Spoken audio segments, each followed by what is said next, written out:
it's so much more helpful for me to train if like I have someone else's motivation to feed off of, and she's got like that like newfound enthusiasm. Like my first year of fighting, I had 6 fights in my first year, you know, just every 2 months, like, give me more. And I had so much energy, and I feel like even though I haven't really lost my thunder, I probably don't have as much energy as I did back then to have 6 fights in a year with 3 jobs at the same time, you know, and she's coming in with that kind of energy already, and so I feel like it's just keeping me motivated being around her and like seeing all that optimism come in, and it's just, it reminds me of why I'm here and why I'm so lucky. Do you try to maybe live vicariously through her and like, you know, how she's coming up in the ranks and making sure she doesn't make any mistakes or do anything? Is there anything that you wish that you would have done different that you want to make sure she does correctly? I think, I mean, one thing I would have liked to have different was to not have so much energy spent on getting $8 an hour.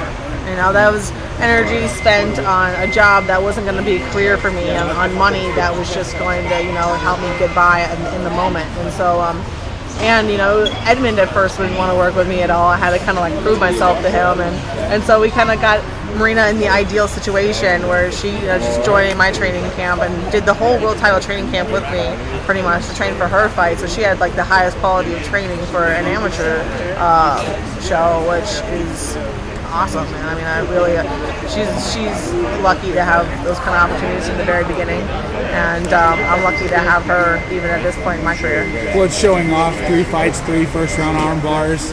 Yeah. Kind of following a pattern of somebody that I know. No, it's not me. It's judo, man. It's judo style. You don't understand. Nobody's got time to hang out on the ground in judo. You got to get it done quick, and we have an amazing striking coach, Edmund Taverdi, and that makes us much more efficient as grapplers. You know, you see how efficiently Marina was able to close distance with very minimal damage taken, and that's one of the many things that Edmund is brilliant at. Do you think that'll make Marina more marketable though, having all her wins by armbar, and like when she turns pro, do you think that'll make a big difference and more hype behind her? I mean, as long as she keeps the winning streak going, she's smart, she's quick, she's witty, she's gorgeous, she's winning.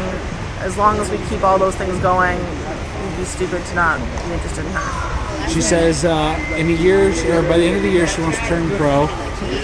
And how do you feel about that? Well, I mean, I'm very encouraged by her performance tonight, and we'll sit down with Edmund and talk about what we want the plan to be for the rest of the year. I think we do want her to have a few more amateur fights, but I think by the end of the year we could probably fit like 2 more in, and I think she'll be ready to move into pro at that point, but we'll see.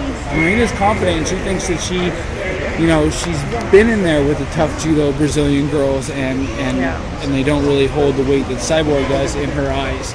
Yeah, I mean, like Silva, who fought 78s, and judo was like tough shit, man. Same thing her and Vienna's from Cuba, you know, like those girls, they like, that's why me and Marina kind of giggle. Everyone's like, ooh, Cyborg. I'm like, dude, have you ever seen the Cuban Women's Judo team? That's scary. You want to see those girls? If they lose, I don't even know what, like, they got some real repercussions if they lose, man. Those are some people you got to be scared of, you know?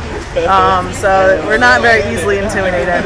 And I still got that, like, that big sister protective thing where I know that she's very capable of, you know, fighting Chris and winning, but I want to do it first. Just to soften her up. I just want to loosen up the pickle jar, man. Like, but we'll see how it goes down. You never know. All right, Dean, anybody you want to thank, give a shout out to before we let you go? I want to thank Marina for being fabulous and having a fantastic show tonight, and Edmund for being a fucking angel in Marina's words, and you know, always being there for us and helping us out. I'm an angel. Thank you. All right.